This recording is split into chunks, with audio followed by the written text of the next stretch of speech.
चलिए जी बच्चे, करते हैं आज की क्लास को शुरुआत। आज की क्लास में मैं टी.आर. जैन आपके लिए लेकर आया हूं एक नया टॉपिक जिसका नाम है डेप्रीशिएशन। बेटे, हमारी सीए फाउंडेशन की क्लासेस में आप सब लोगों का स्वागत है और मैं आज आप लोगों के लिए लेकर आया हूं एक नया चैप्टर जिसका नाम है बेटे डेप्रीशिएशन। मैं आप सब लोगों को याद करा दूं, ये जो चैप्टर डेप्रीशिएशन है बेटा, ये टॉपिक आप लोगों के लिए मोस्ट इंपॉर्टेंट टॉपिक है और आप लोगों के सिलेबस में इस टॉपिक से लगभग केस में एक प्रैक्टिकल न्यूमेरिकल क्वेश्चन आपके सीए फाउंडेशन के एग्जाम पेपर में आ जाएगा। और मैं आप सब लोगों को बता दूं, जो मेरा टीचिंग पैटर्न आप सब लोगों के लिए यहां रहता है उसमें मैं बेसिकली आपके साथ फर्स्ट ऑफ ऑल चैप्टर का पूरा थ्योरी बेस आपके साथ करने वाला हूं डिस्कस। क्या है चैप्टर की नीड, क्यों बनाया गया चैप्टर, चैप्टर के बारे में डिटेल से हम पढ़ेंगे।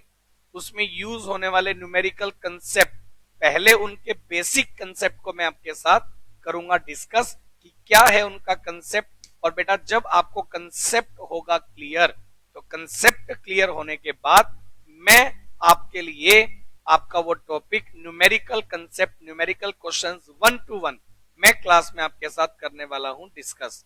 बेटे, मेरा आपके साथ स्टडी लेवल पर सीए फाउंडेशन का एग्जाम पेपर अगर आपको करना है क्रैक, आपका हर टॉपिक पढ़ने का क्या नजरिया होना चाहिए, किस तरह से आपको पढ़ना है, तो मैं आपको बता दूं, सबसे पहले बेटे आप चैप्टर का बेसिक लेवल समझिए। क्या है चैप्टर का मीनिंग, फर्स्ट ऑफ ऑल आपको जब ये क्लियर हो जाएगा, उसके बाद बेटे आपको क्या करना होता है मैं फिर बता दूं। आपको उस चैप्टर के कंसेप्ट पढ़ने हैं, उससे रिलेटेड न्यूमेरिकल क्वेश्चंस की प्रैक्टिस आपको करनी है। जब ये सारा काम होता है तो हम लोग एडवांस लेवल प्रॉब्लम, मैं आपको हमेशा मेरे मटेरियल में, जो मटेरियल आपको स्क्रीन पर दिखाई दे रहा है, एडवांस लेवल प्रॉब्लम हम उसमें डिस्कस करेंगे। एडवांस लेवल की प्रॉब्लम जब आपने डिस्कस कर लिया, आप श्योर हो गए कि सर चैप्टर में है हम कॉन्फिडेंट, तो मैं आपके लिए लेकर आता हूं दो अलग बातें। पहली बात, मैं आपको सोल्व करवाता हूं सोल्ड स्कैनर। मतलब आज तक आपके सीए फाउंडेशन लेवल पर इस चैप्टर से रिलेटेड जितने क्वेश्चंस पूछे गए हैं, क्या आपका इंस्टीट्यूट आपका रिलेट करता है क्वेश्चन, वो सारे क्वेश्चन मैं आपको मेरी क्लास में करवाता हूं। वो सारे क्वेश्चन 1 to 1 हम क्लास में करते हैं प्रैक्टिस। उसके बाद हम लोग लेकर चलते हैं आपके आईसीएआई के मॉड्यूल को बेस बनाएंगे। आपके आईसीएआई के जो मॉड्यूल हैं उसमें मैं आपको देखूंगा, बताऊंगा कि भाई कहां कहां से क्या क्या कंसेप्ट हमने पढ़ा और कितना हमें उसको डिटेल से पढ़ने की जरूरत थी। उसके बाद हम लोग जब ये चैप्टर कंप्लीट होगा, मैं आपको देने वाला हूं टेस्ट पेपर्स। हमारे एप्लीकेशन पर आपके लिए टेस्ट पेपर अपलोड होंगे। उन टेस्ट पेपर्स को करने के बाद आपका कॉन्फिडेंस लेवल बहुत अच्छे लेवल पर जनरेट हो जाएगा। उन टेस्ट पेपर में जो क्वेश्चंस होंगे उनका भी अलग से मैं सॉल्यूशन करवाने के लिए आपकी क्लास लूंगा और बहुत अच्छे लेवल पर वो टॉपिक आपका क्लियर हो जाएगा। तो चलिए फिर आज की जो मेरी क्लास है बेटा, डेप्रीशिएशन टॉपिक के साथ मैं आपको करवा रहा हूं। तो ये देखिएगा स्क्रीन पर मैं आपके लिए लेकर आया हूं टॉपिक जिसका नाम है डेप्रीशिएशन। बेटा, डेप्रीशिएशन बेसिकली आप लोगों ने क्लास 10+1 से ही पढ़ना स्टार्ट किया। 11th अकाउंट्स में आपने इस टॉपिक को लाइफ में शायद पहली बार सुना हो कि डेप्रीशिएशन क्या होता है। तो मैं आपको बता दूं, एक एसेट की वियर एंड टीयर से, एक एसेट की वियर एंड टीयर से जितनी एसेट की वैल्यू होगी डाउन, उसे हम लोग नाम देते हैं बेटे डेप्रीशिएशन। अगर मैं प्रैक्टिकली बताऊं तो डेप्रीशिएशन लगाने के पीछे हमारा जो एजेंडा रहता है, मैं आप सब लोगों को बता दूं, डेप्रीशिएशन लगाने के पीछे बेसिक एजेंडा है कि किसी भी एसेट की वियर एंड टीयर से एसेट की वैल्यू जितनी होगी डाउन, उसे हम लोग नाम दे देंगे बेटे डेप्रीशिएशन। एक एसेट की वियर एंड टीयर से एसेट की जितनी वैल्यू होगी डाउन, उसे हम लोग नाम देते हैं डेप्रीशिएशन। लेकिन मैं आप सब लोगों को बता दूं बेटा, डेप्रीशिएशन लगाने के पीछे और भी एजेंडा हो सकते हैं। और भी मोटिव हो सकते हैं, और भी कोजेज हो सकते हैं जिन वजह से हमने एक एसेट पर लगाया डेप्रिसिएशन। तो भाई अगर मैं आपसे डिस्कस करूं, आप ये देखिएगा स्क्रीन पर जो फाइल मैं आपको रोटेट करवा रहा हूं, मैंने इस फाइल में आपको लर्निंग ऑब्जेक्टिव बताए हैं कि डेप्रिसिएशन आप अगर किसी भी टॉपिक किसी एसेट पर लगाते हैं तो वो क्यों लगाते हैं, और दूसरी बात हमारे सिलेबस में, हमारे सीए फाउंडेशन के सिलेबस में इस चैप्टर का क्या रोल है, क्या क्या इस टॉपिक में आपको कवर होगा, ये मैंने आपको बना रखा है। जो मटेरियल बेटे मैंने आप लोगों को इशू कर रखा है, उन सब मटेरियल में ये सारा का सारा कंसेप्ट जो मैं आपको स्क्रीन पर दिखा रहा हूं, ये सारा कंसेप्ट आपको जो है वहां मिलेगा। अब मैं आपको ये टॉपिक जब स्टार्ट पढ़ाना करूंगा स्टार्ट, तो ये देखिएगा मेरी स्क्रीन पर यहां लिखा गया है डेप्रिसिएशन, प्रोविजंस एंड रिजर्व्स। मतलब हम इस टॉपिक में डेप्रिसिएशन के बारे में तो पढ़ेंगे, साथ ही साथ प्रोविजंस एंड रिजर्व्स क्या होते हैं उनके बारे में भी मैं आपको इस चैप्टर में डिस्कस करवा दूंगा। आपको मैं बता दूं, यहां देखिएगा ये जैसा आपको दिखाई दे रहा है कि हम लोग इस चैप्टर में क्या क्या डिस्कस करने वाले हैं। बेटा पहली बात तो आप देखिए, मैं आपको बताऊंगा basic terms use in depreciation, कि जो डेप्रिसिएशन है उसमें कौन कौन सी बेसिक टर्म्स आपकी होती हैं यूज, कौन कौन से नाम आपको यूज करने हैं, पहले तो मैं ये बताऊंगा। नंबर 2 मैं बात करूंगा मेथड ऑफ डेप्रिसिएशन के, मतलब ये कौन कौन से मेथड से आप लगा सकते हैं डेप्रिसिएशन। बेटे आपको एक बात मैं सबको क्लियर कर दूं, आप लोगों ने जब 11th क्लास में डेप्रिसिएशन अकाउंट का टॉपिक अगर पढ़ा है तो बेटा जनरली वहां आपको एक या दो मेथड ही डेप्रिसिएशन लगाने के बताए गए, जिनमें आई थिंक एक होता है स्ट्रेट लाइन मेथड और एक होता है रिटर्न डाउन वैल्यू मेथड, यानी एक होता है SLM और एक होता है WDV। ये दो मेथड हैं जो आप पढ़ के आते हैं 11th क्लास के अकाउंट्स में।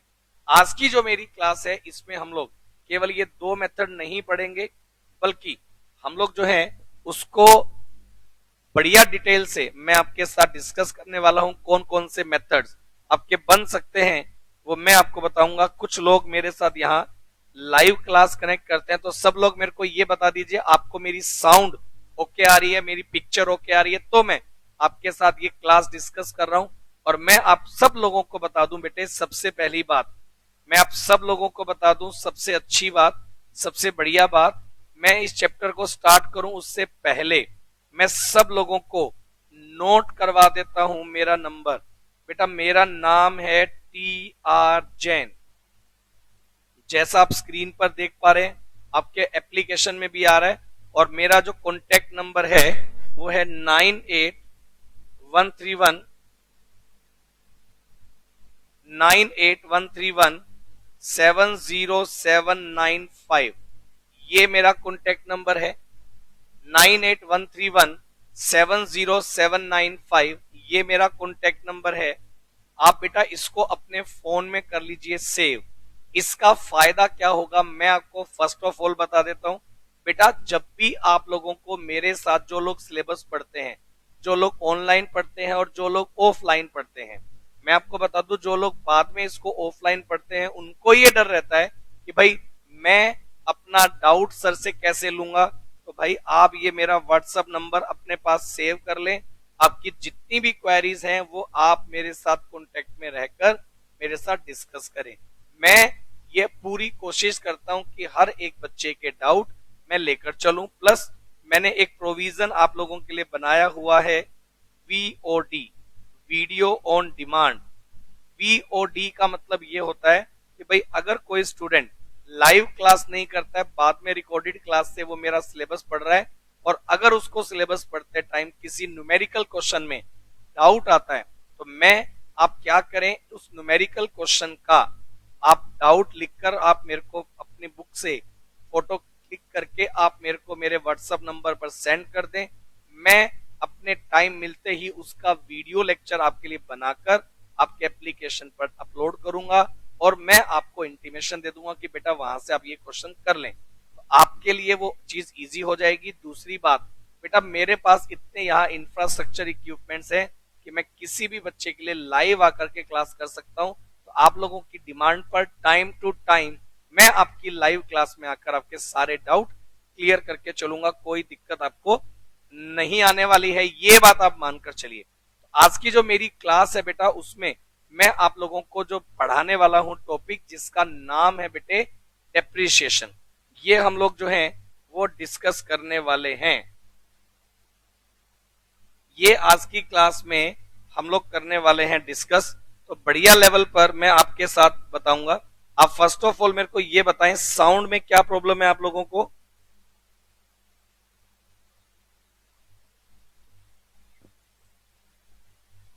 आप फटाफट से बताएं, साउंड ओके नहीं है? किसी बच्चे ने मेरे को बोला है मेरे लेवल पर साउंड ओके जा रहा है।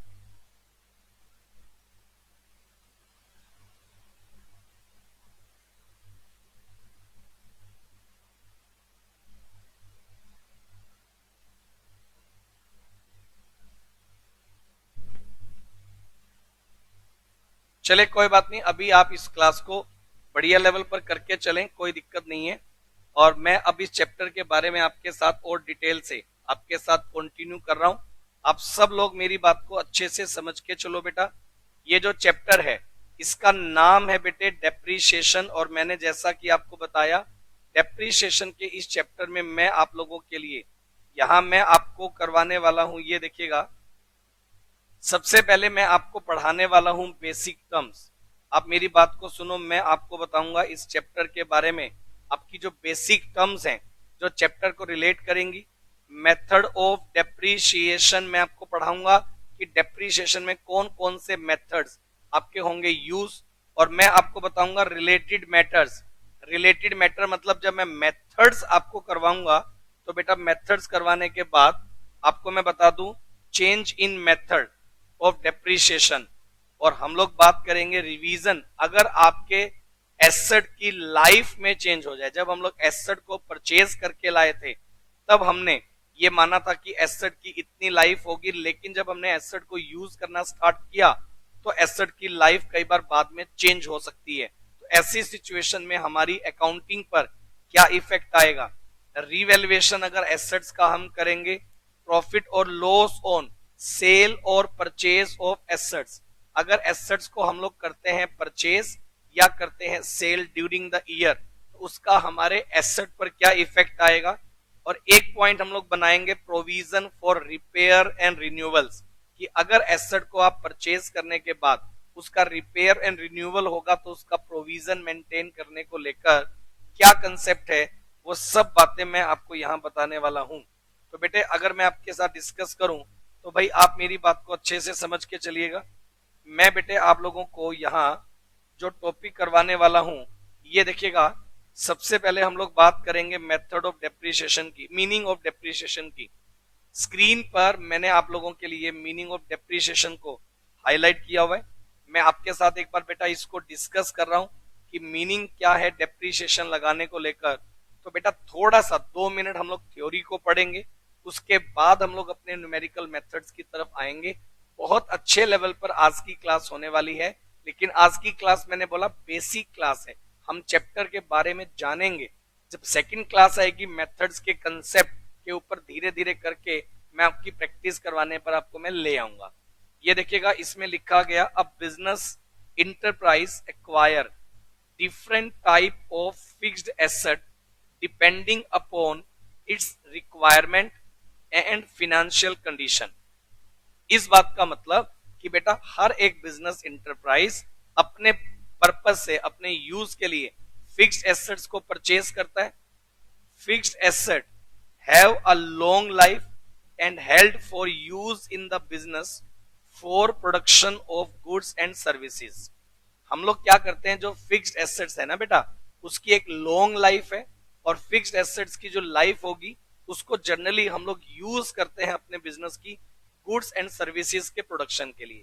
देखो सीधी बात क्या कि जितना इंफ्रास्ट्रक्चर आपको दिखाई दे रहा है ये क्यों लगाया गया, ताकि मैं अपनी सर्विसेज लॉन्ग टर्म तक दे सकूं। उसके बाद देखिएगा, when ever an asset is used in business at it's get value reduce. जैसे जैसे आप एसेट को बिजनेस में यूज करेंगे वैसे वैसे आपकी एसेट की जो वैल्यू है बेटे वो रिड्यूस हो सकती है, डाउन हो सकती है। And sooner and later the the asset become useless. और एक ऐसा टाइम आएगा कि आपकी जो एसेट है वो आपके लिए क्या हो जानी है, यूजलेस।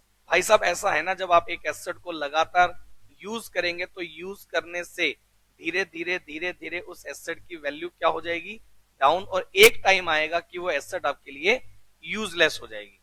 तो यहां लिखा गया the depreciation is permanent, continuous and gradual shrinking in the books of the book value of fixed asset। मतलब ये कि जो डेप्रीशिएशन है बेसिकली किसी भी एसेट की वैल्यू को डाउन करता है। आप मेरी बात को अगर सिंपल लैंग्वेज में समझें तो एक एसेट की नॉर्मल वियर एंड टीयर से जब एसेट की वैल्यू होगी डाउन तो उसे अपन लोग नाम दे देंगे बेटे डेप्रीशिएशन का। And it is the fault in the quality or value of fixed asset throughout the physical wear and tear due to use or passage of time from any other cause। Time बीत जाने से, use लगातार होने से asset की value जो down होगी तो उसे हम लोग नाम देंगे डेप्रिसिएशन। इसी के बारे में मैंने इस पैराग्राफ में लिखा है बेटा। तो डेप्रिसिएशन जो है, एक लाइन आप ये जरा जरूर नोट कर लें, हाईलाइट कर लें कि depreciation is a process of allocating the cost of fixed asset over the essential useful life in a rational and systematic manner। मतलब ये कि जो डेप्रीशिएशन है वो एक एसेट की लाइफ को एलोकेट करता है, उसकी कॉस्ट को एलोकेट करता है कि भाई आज एसेट कितने की है, आज के 4 साल बाद एसेट कितने की होगी और एक पर्टिकुलर लाइफ के बाद एसेट कितने की होगी, उसकी कॉस्ट को एलोकेट करने का काम आपका जो डेप्रीशिएशन का टॉपिक है वो करेगा। इतना आप सब लोग मेरे को फटाफट से बताएं, आप सब लोगों को इतना क्लियर है क्या? उसके बाद मैं आपके साथ आगे कंटिन्यू करूंगा। फटाफट से आप मेरे को बता दीजिए आपको इतना ओके है क्या? फटाफट से आप मेरे को बताएं इतना आपको समझ में आ रहा है क्या? फटाफट से आप लोगों का रिप्लाई आ जाना चाहिए। और उसके बाद मैं आपके साथ डिस्कस करूंगा कोजिस ऑफ डेप्रीशिएशन। डेप्रीशिएशन लगाने के कारण क्या है, किन रीजन की वजह से आप बेटा डेप्रीशिएशन लगाएंगे, वो रीजन, वो कोजिस क्या है, वो मैं आपके साथ यहां डिस्कस करूंगा। जर्नल मैंने आपको बताया बेटे कि एक एसेट की वियर एंड टीयर से एक एसेट की वैल्यू जितनी होगी डाउन उसे आप नाम देते हैं डेप्रीशिएशन का।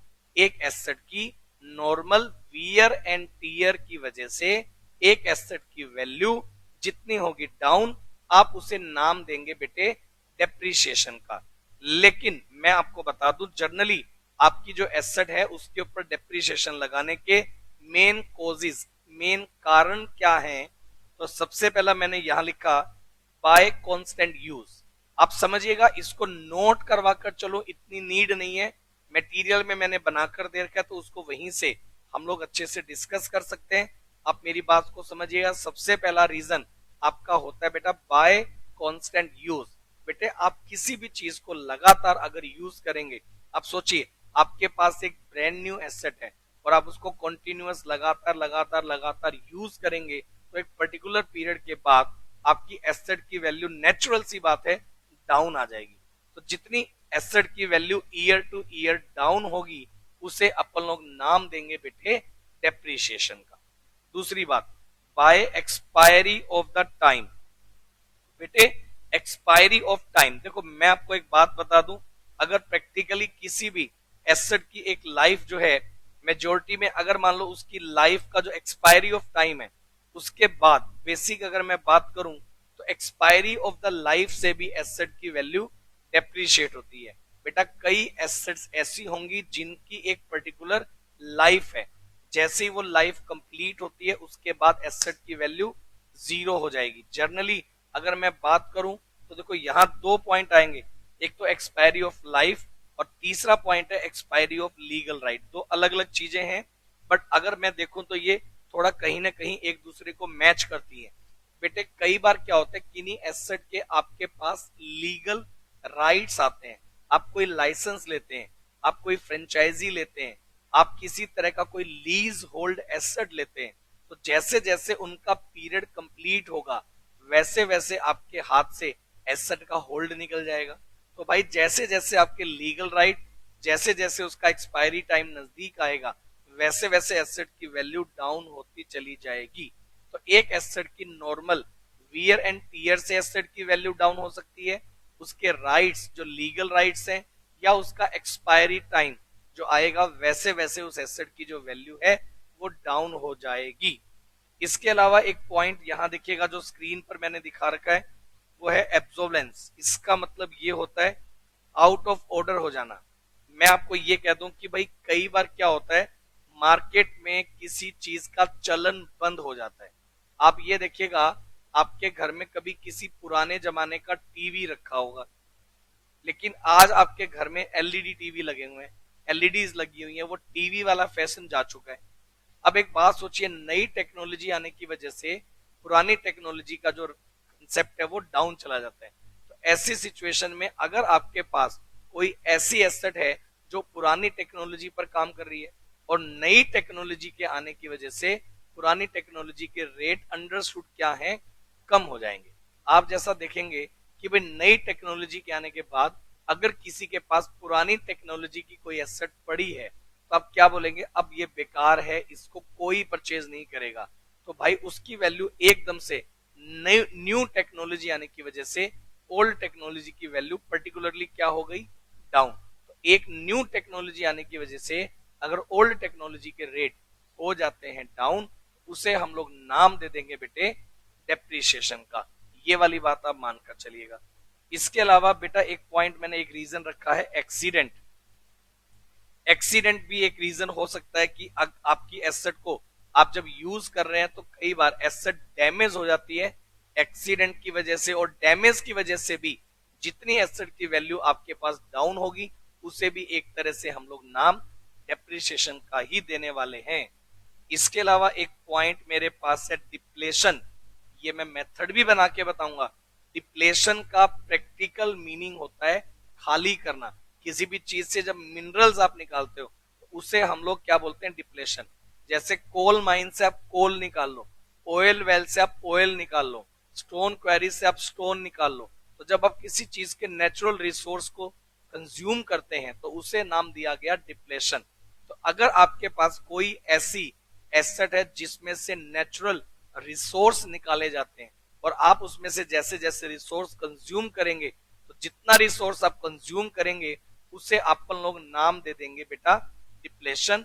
डिप्लेशन जो है वो डेप्रिसिएशन का ही दूसरा नाम बन जाने वाला है। इसके अलावा एक पॉइंट है बेटा permanent fall in the market price. बेटा permanent fall in the market price का मतलब बेसिकली क्या रहता है, तो मैं आपको बता दूं permanent fall in the market price, इस बात का मीनिंग ये है बेटे कि अगर एक एसेट, मेरी पूरी बात सुनिएगा, एक एसेट नए नए इनोवेशंस आने की वजह से आपके मार्केट में जो एसेट के जो रेट है ना उनके फ्लक्चुएशन आते हैं। देखो मैं आपको बताता हूं, आप कोई जब नया आइडिया लेकर आते हैं, कोई भी चीज न्यू आती है तो जनरली वो महंगी होती है, लेकिन जैसे जैसे उसका कंसेप्ट कॉमन हो जाता है तो बेटा वो एसेट धीरे धीरे उसके मार्केट में रेट जो है वो कंपैरेटिवली क्या हो जाते हैं, डाउन हो जाते हैं। आप मेरी बात को समझिए ना, जब कोई कंसेप्ट वेरी न्यू होता है, ट्रेंडिंग में लाने के दौरान तो अलग चीज है, जब कोई कंसेप्ट न्यू है, बहुत सारे लोग उसकी मैन्युफैक्चरिंग नहीं करते हैं, सिर्फ लिमिटेड लेवल पर वो काम हो रहा है, तो वहां न्यू एसेट के रेट कंपैरेटिवली क्या होते हैं, ज्यादा। लेकिन जैसे जैसे मार्केट में कंपटीशन आता है, जैसे जैसे और वेंडर उनका प्रोडक्शन स्टार्ट करते हैं और जैसे जैसे वो एसेट कॉमन हो जाती है यूज करने में, तो भाई साहब उसका जो रेट है वो धीरे धीरे क्या हो जाता है, डाउन हो जाता है। तो permanent in the fall in the market price, अगर किसी एसेट के मार्केट प्राइस में डाउन आता है तो वो भी एक कारण हो सकता है हमारे एसेट के डेप्रिसिएशन का। आप सब लोगों का मैं रिप्लाई चाहूंगा, इतना आप सब लोगों को क्लियर है क्या? उसके आगे की बात फिर मैं उसके बिहाफ पर करूंगा। मैं चाहूंगा आप सब लोग मेरे को इतने में रिप्लाई करें कि आपको इतना क्लियर है क्या। अगर आपको इतना क्लियर होगा तो मैं उससे आगे की बात फिर आपके लिए करने वाला हूं, और बहुत ही अच्छे लेवल पर हम लोग डेप्रिसिएशन का ये जो चैप्टर है इसको डिस्कस करने वाले हैं। मैं आपको ये विश्वास दिलवा रहा हूं, मैं आपको ये प्रॉमिस कर रहा हूं, जिस दिन डेप्रिसिएशन टॉपिक पर मेरी लास्ट क्लास होगी आप में से एक भी बच्चे को किसी भी टॉपिक को लेकर कोई डाउट आपका डेप्रीशिएशन टॉपिक को लेकर नहीं होगा। जितने क्वेश्चंस आप सब लोग करेंगे तो सारे क्वेश्चन आपके सोल्व होंगे। जहां डाउट आएंगे उन सब क्वेश्चन को सोल्व करवाने में मैं यहां बैठकर आपकी हेल्प करने वाला हूं। कहीं कोई दिक्कत आपको नहीं आने दूंगा। सही बात है। तो चलिए, अगर मैं बात करूं, एक बच्चे का क्वेश्चन है कि सर एक बार पॉइंट नंबर 2 और पॉइंट नंबर 7 को रिपीट कर दें। तो बेटे मैं आपको बता दूं, आपको जो मैंने अभी पॉइंट बताए, point number 2 expiry of time. देखो बेटे क्या होता है एक्सपायरी ऑफ टाइम का मतलब, अगर हम लोग बात करें तो आप यूं कह लीजिए कि किसी भी एसेट की एक प्रोडक्शन के बाद एक्सपायरी डेट होती है कि भाई इतने टाइम के बाद इसकी एक पर्टिकुलर एक्सपायरी डेट है, पर इतने टाइम के बाद ये एसेट, अंडरस्टूड सी बात है, नेचुरल रिसोर्स की वजह से उसकी वैल्यू में चेंज आ जाएगा। मतलब हवा पानी की वजह से आमतौर पर ये कह लीजिए कि एक एसेट आपने बना दी और आपने उसके एक एक्सपायरी डेट रख दी है कि भाई इतने पीरियड के बाद ये जो एसेट है, हवा पानी लगने से, नेचुरल रिसोर्स की वजह से वो चीजें क्या हो जाएंगी, उनकी वैल्यू डाउन हो जाएगी। ऐसे कुछ इनोवेटिव आइडियाज होते हैं जिनको आप यूज करते हैं और आप उनको यूज करते हैं एज अ फिक्स्ड एसेट। तो जैसे जैसे जैसे जैसे आपकी बेसिकली अगर मैं बात करूं, जैसे जैसे पीरियड का एक्सपायरी पीरियड आपका नजदीक आएगा, वैसे वैसे आपकी उस एसेट की जो वैल्यू है वो डाउन आ जाती है।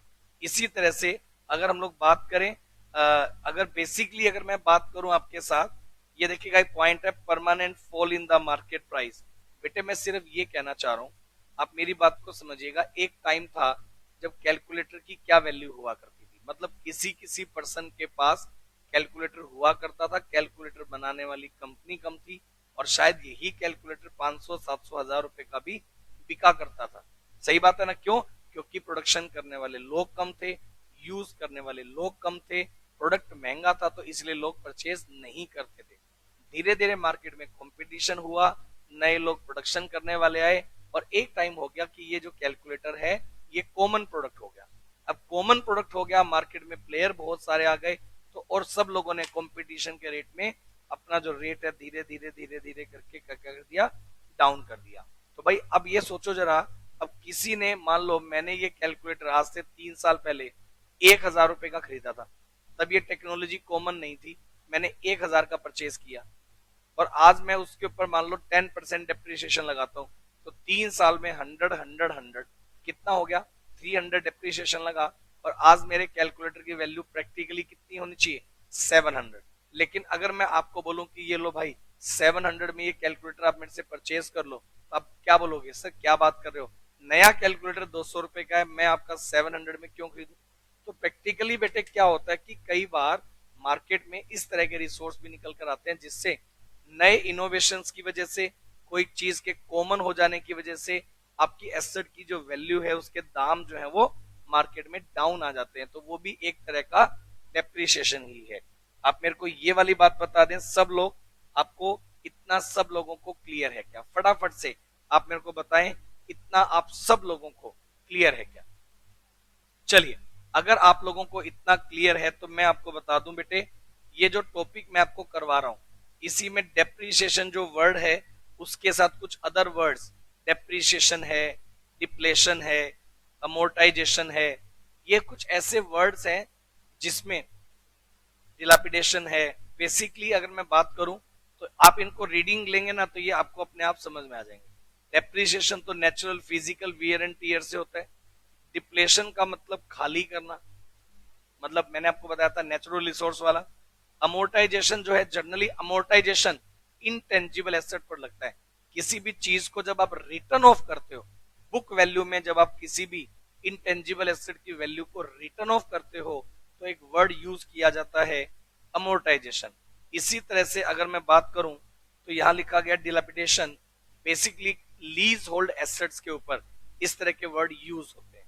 तो ये कुछ कॉमन वर्ड्स हैं, कॉमन टर्म्स हैं जो आप आराम से रीडिंग कर सकते हैं, इसमें कोई बहुत ज्यादा एक्सप्लेनेशन वाली चीजें नहीं है।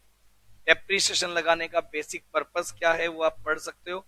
मैं आपको इन सब बातों को रीडिंग आप कर लीजिएगा। मैं आप सब लोगों को लेकर आ रहा हूं यहाँ, जो मेरा मेन कंसर्न है, जो मेरा मेन टॉपिक है, जिसका नाम है बेटा मेथड्स फॉर डेप्रिसिएशन। बिना इधर उधर की बात किए मैं आपको प्रैक्टिकल मुद्दे पर लेकर आ रहा हूं। बेटे जब आप किसी भी एसेट की वैल्यू पर चार्ज करेंगे डेप्रिसिएशन, तो डेप्रिसिएशन अकाउंटिंग कैसे होगी, उसकी कैलकुलेशन कैसे होगी, उसकी अकाउंटिंग आपको कैसे करनी होती है, वो सब बातें हमें यहाँ पढ़नी है बेटा। तो देखो सबसे पहली बात बताऊं, अगर मैं बात करूं तो डेप्रिसिएशन लगाने के प्रैक्टिकली तो कई सारे मेथड है। प्रैक्टिकली अगर मैं बात करूं तो आपको अकाउंटिंग पर्पज से मैं डेप्रिसिएशन लगाने के कई सारे मेथड्स के बारे में बताने वाला हूं। लेकिन अगर हम लोग बात करें, following methods are available for computing and allocating the value of depreciation amount of an asset for the useful life. कौन कौन से आपके मेथड्स हो सकते हैं ये बेटे मैं बता रहा हूं। तो इनमें सबसे पहला जो मेथड है उसका नाम आप स्क्रीन पर देख पा रहे हो, स्ट्रेट लाइन मेथड। सबसे पहले मेथड का नाम मैंने आपके लिए रखा स्ट्रेट लाइन मेथड। आप इसको फिक्स्ड इंस्टॉलमेंट मेथड भी कह सकते हो। आप इसको स्ट्रेट लाइन मेथड का नाम दें, आप इसको फिक्स्ड इंस्टॉलमेंट मेथड का नाम दें, दोनों का मतलब एक ही होगा।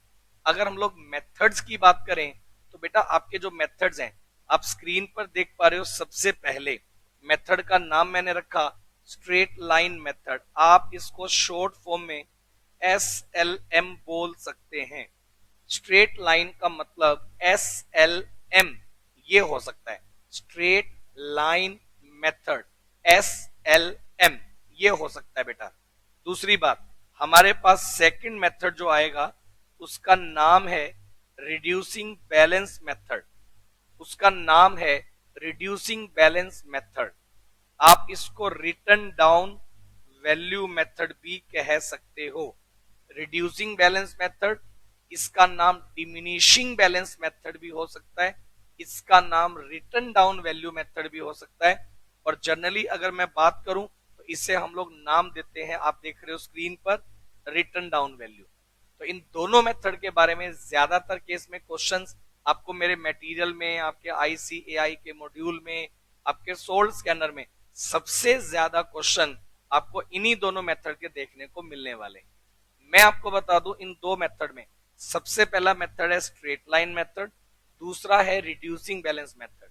बेटा स्ट्रेट लाइन मेथड जो होता है मैं आपको क्लियर कर दूं, स्ट्रेट लाइन मेथड में amount of depreciation each year जो है वो इक्वल होगा।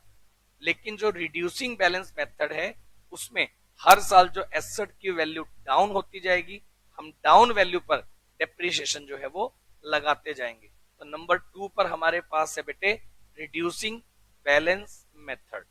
नंबर थर्ड अगर हम लोग बात करें, नंबर थर्ड हमारे पास है sum of year digit method. Number third हमारे पास है बेटे sum of year digit method. Number third हमारे पास है बेटे sum of years digit method. ये नंबर थर्ड हमारे पास है। अगर मैं बात करूं इसमें एसेट की जितनी लाइफ होगी उसके ईयर्स की लाइफ का सम करके हम डेप्रिसिएशन की कैलकुलेशन करेंगे। वो मैं आपके साथ पैराग्राफ पूरा का पूरा मेथड आपके साथ डिटेल डिस्कस करूंगा। एक मेथड यहां मैंने लिखा हुआ है machine hour method. Machine hour method basically उन एसेट्स पर यूज होता है जिन एसेट्स की लाइफ इन आवर्स है, मतलब घंटों में जिनकी लाइफ है। जैसे मान लो एक कंपनी ने एक मशीन बनाई और कंपनी ने ये बोला कि भाई ये मशीन इतने घंटे चलेगी, इतने घंटे चलने के बाद इसकी लाइफ खत्म हो जाएगी। आमतौर पर इलेक्ट्रॉनिक गुड्स में ऐसा होता है, आप जो प्रोजेक्टर्स या बड़ी बड़ी स्लाइड्स, आप सिनेमा हॉल के जो प्रोजेक्टर्स हैं उनकी लाइफ आवर्स में होती है। जितने घंटे वो कंज्यूम होगा उसके बाद उसका जो लैंप है वो फ्यूज हो जाएगा। तो बेसिकली क्या है कि कुछ एसेट्स ऐसी हैं जिनकी लाइफ नंबर ऑफ आवर्स में है। तो जितने आवर्स आप मशीन को कंज्यूम करोगे उतने आवर्स का ही आप डेप्रिसिएशन चार्ज कर सकते हैं। इसके अलावा मशीन आर के बाद मेरे पास एक मेथड आएगा प्रोडक्शन यूनिट्स मेथड। बेटे प्रोडक्शन यूनिट्स मेथड जो है अगर आप मेरे को बोले तो भाई प्रोडक्शन यूनिट मेथड तब अप्लाई होता है बेटे, प्रोडक्शन यूनिट मेथड तब अप्लाई होगा जब आपकी एसेट की life in number of production units हो। अगर आपकी एसेट की life in number of units production है, तो हम लोग कौन सा मेथड अप्लाई करते हैं बेटे, प्रोडक्शन यूनिट्स मेथड। ये मेथड हम तब अप्लाई करेंगे। नंबर 6 मेरे पास यहां है बेटा डिप्लेशन मेथड।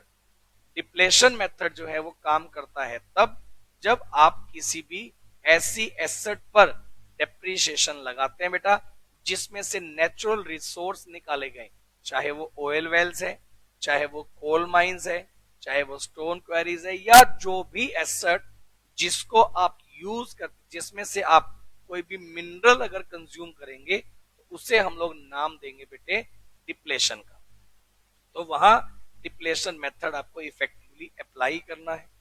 उसके बाद मेरे पास है एन्युटी मेथड। एन्युटी मेथड जो बेसिकली अगर मैं बात करूं तो एन्युटी मेथड इन सब मेथड ऑफ डेप्रिसिएशन से बिल्कुल अलग है। उसका एक कारण है, एन्युटी मेथड जो है वो फ्यूचर वैल्यू को, मतलब यहां जो है अगर मैं बात करूं, आप लिख सकते हो इस अकेले इस मेथड में आपको क्या करना होता है, asset value plus interest on asset value, asset की value plus interest on asset value, ये दो बातें आपको कंसीडर करनी होती है कि आपकी एसेट की वैल्यू कितनी है, और अगर आप उस एसेट को इन परचेज ना करके वो अमाउंट आप मार्केट में दे देते थे इंटरेस्ट पर, कितना आपका इंटरेस्ट फैक्टर काम करता वो भी इस एसेट की वैल्यू में प्लस होगा। और उसके बाद हम लोग इस मेथड में अमाउंट ऑफ डेप्रिसिएशन कैलकुलेट करेंगे। जितने भी मेथड मैं आपको डेप्रिसिएशन के पढ़ाऊंगा उन सब मेथड से ये वाला मेथड बिल्कुल अलग रहेगा और इसकी कंप्यूटेशन बिल्कुल सेपरेट तरीके से मैं आपको बहुत ही अच्छे लेवल पर करना बताने वाला हूं। तो चलिए, उसके बाद मेरे पास एक छोटा सा मेथड और आएगा जिसका नाम है बेटे रीवैल्यूएशन मेथड। आप बोलेंगे सर ये मेथड कब काम करता है?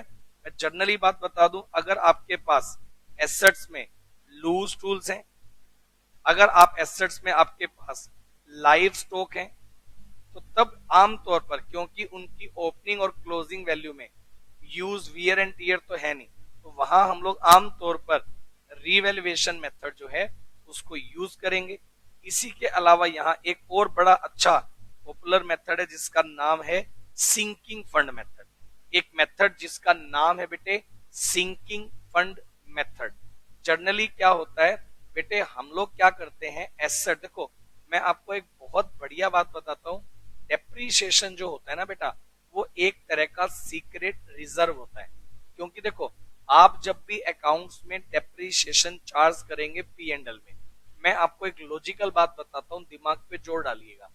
आप ये देखो कि जब आप एक बिजनेस करते हो, बिजनेस के अकाउंट्स बनाते हो, ईयर एंड पर आप अपने प्रॉफिट एंड लॉस अकाउंट की डेबिट साइड में डेप्रीशिएशन चार्ज करते हो, तो पी एंड एल अकाउंट की डेबिट साइड में डेप्रीशिएशन का अमाउंट लिखने से आपका नेट प्रॉफिट रिड्यूस हो जाता है।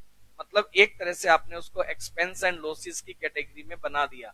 लेकिन प्रैक्टिकली बता दूं बेटे, डेप्रीशिएशन लगाने से कैश डिक्रीज नहीं होता है, क्योंकि जितना आपने डेप्रीशिएशन लगाया उससे कैश का आउटफ्लो नहीं होगा। कैश का आउटफ्लो तो तभी हो गया था जब आपने एसेट को परचेज किया था और उस दिन आपने कैश आउटफ्लो की एंट्री बना भी दी थी। लेकिन जब आपने चार्ज किया डेप्रीशिएशन, डेप्रीशिएशन को आपने एक्सपेंस एंड लॉस की कैटेगरी में तो इंक्लूड कर लिया, लेकिन आपने आज तक उसको कैश में किसी को पेमेंट नहीं किया है। तो मैं आपको ये बात बिल्कुल क्लियर कर दूं कि जो डेप्रीशिएशन लगाने को लेकर आप कंसेप्ट लगाते हैं कि डेप्रीशिएशन आपने चार्ज कर दिया, पी एंड एल में एक्सपेंस बना दिया, मेरा क्वेश्चन आपसे ये है कि वो अमाउंट ऑफ डेप्रीशिएशन आपने एक्सपेंस तो मान लिया, पेमेंट आपने किसी का किया नहीं है, तो वो पैसे है कहां? क्या वो पैसे आपने किसी को पेमेंट किए? नहीं। लेकिन आपने एक्सपेंस मान के अपना प्रॉफिट कर दिया था रिड्यूस, तो वो अमाउंट कहां है? वो बेटा अमाउंट आपके बिजनेस में ही री इन्वेस्ट होता है। उसे एक तरह का हम लोग क्या बना देते हैं, सीक्रेट रिजर्व। उसकी फंडिंग करके हर साल हम एक सिंकिंग फंड जनरेट कर सकते हैं और उसको आउटसाइड बिजनेस कर सकते हैं इन्वेस्ट। ताकि देखो प्रैक्टिकली अगर मैं आपको एक लॉजिक बताऊं, आज बेटे आप एक एसेट परचेज करते हो, और जिसकी लाइफ बेटा 10 इयर्स है। आप मेरे को ये बताओ, आफ्टर 10 इयर्स आपको न्यू एसेट परचेज करनी पड़ेगी या नहीं करनी पड़ेगी? ये वाली बात बताओ। आफ्टर 10 इयर्स आपको न्यू एसेट परचेज करनी पड़ेगी या नहीं करनी पड़ेगी? आप मेरे को ये बताओ। और अगर आपको न्यू एसेट परचेज करनी पड़ेगी, आप मेरे को बस ये बता दो, अगर आपको न्यू एसेट परचेज करनी पड़ेगी तो भाई साहब आप मेरे को ये बता दो पैसे कहां से आएंगे? अगर आप बिजनेस से निकालोगे तो गड़बड़ है। तो हमने क्या किया, हर साल जो ईयर टू ईयर जितना डेप्रिसिएशन हमने अकाउंट्स में लगाया था, हमने वो डेप्रिसिएशन का अमाउंट उठाकर उसकी फंडिंग कर दी, उसको आउटसाइड बिजनेस री इन्वेस्ट कर दिया। और फिर हमने क्या किया, उस इन्वेस्टमेंट को एट द टाइम ऑफ जब आपकी एसेट जीरो हो गई, तब जो इन्वेस्टमेंट आप आउटसाइड बिजनेस कर रहे थे डेप्रिसिएशन फंड से, वो एसेट को सेल करके जो अमाउंट निकल कर आएगा, उस अमाउंट से आप न्यू एसेट अपने लिए परचेज कर सकते हैं। तो भाई मेरे पास अलग अलग डेप्रिसिएशन लगाने के मेथड्स हैं, मेरे पास अलग अलग डेप्रिसिएशन लगाने के कंसेप्ट्स हैं। जितनी बातें स्क्रीन पर आज मैंने अभी तक आपको बता दी, आप सब लोग एक बार मेरे को रिप्लाई करो। आपको अगर इतना समझ में आ रहा है, हम उससे आगे की बात फिर करेंगे। बताइए, फटाफट से बताइए, बताएं सब लोग। आप सब लोगों के रिप्लाई का मैं वेट कर रहा हूं। अगर आपको इतना समझ में आता है तो बेटे हम उससे आगे के टॉपिक की फिर बात करेंगे। फटाफट से आप मेरे को बताइए। बहुत ही प्यारे तरीके से मैं आपको करवाने की कोशिश करूंगा, कोई दिक्कत नहीं आने दूंगा, ये बात आप मानकर चलिए। और मेरे को लगता है आज की क्लास बहुत अच्छे से आप सब लोगों को क्लियर होगी। बिल्कुल फ्रेश माइंड के साथ आप और हम इस टॉपिक को बहुत अच्छे लेवल पर डिस्कस करेंगे बेटे। और डेप्रिसिएशन एक बहुत आसान टॉपिक है। देखिए, अगर मैं बात करूं डेप्रिसिएशन लगाने की, तो अब मेरे पास यहाँ टॉपिक जो स्टार्ट होगा ना, बेसिकली अगर मैं बताऊं तो अब मेरे पास स्टार्ट हो जाएंगे मेथड्स। आप स्क्रीन पर देख पा रहे हैं, यहां सबसे पहले मेथड का नाम स्क्रीन पर हो रहा है हाईलाइट। सबसे पहला मेथड जिसका नाम मैंने स्क्रीन पर रखा हुआ है फिक्स्ड इंस्टॉलमेंट मेथड, जिसे आप लोग स्ट्रेट लाइन मेथड के नाम से भी जानते हैं। अब मेरा ऐसा मानना है कि मैंने आज की क्लास आपके साथ कर दी इंट्रोडक्शन। अब मैं नेक्स्ट क्लास में आकर पूरा का पूरा स्ट्रेट लाइन मेथड आपके साथ डिटेल से करूंगा डिस्कस। उसके कंसेप्ट को एक्सप्लेन करूंगा, उसके न्यूमेरिकल क्वेश्चंस को एक्सप्लेन करूंगा। तो बहुत ही बढ़िया लेवल पर हर एक पॉइंट मैं आपको करवाने वाला हूं क्लियर। आप सब लोग मेरे को ये बता दो, आप सब लोगों को आज की क्लास का इतना काम समझ में आ गया? सही है। अगर आपको इतना समझ में आ गया, अगली क्लास हम लोग फिक्स इंस्टॉलमेंट मेथड को लेकर पढ़ेंगे। फिक्स इंस्टॉलमेंट मेथड को लेकर मैं आपको करवाऊंगा इससे रिलेटेड एंट्रीज, इससे रिलेटेड कंसेप्ट, इससे रिलेटेड लेजर्स, और उसके बाद न्यूमेरिकल क्वेश्चंस की बहुत सारे क्वेश्चंस की प्रैक्टिस मैं अगली क्लास में आपके लिए लेकर आने वाला हूं। तो चलिए फिर, आज की क्लास इंट्रोडक्शन क्लास थी, छोटी क्लास थी। नेक्स्ट क्लास से हमारा जो टाइमिंग है वो क्लास का इंक्रीज हो जाएगा, ताकि हम लोग मोर प्रैक्टिस कर पाए। आज की क्लास के लिए इतना ही। Thank you so much. मिलते हैं बेटे अगली क्लास में। आप बने रहे हमारे साथ विशेष एकेडमी क्लासेस में। Thank you so much.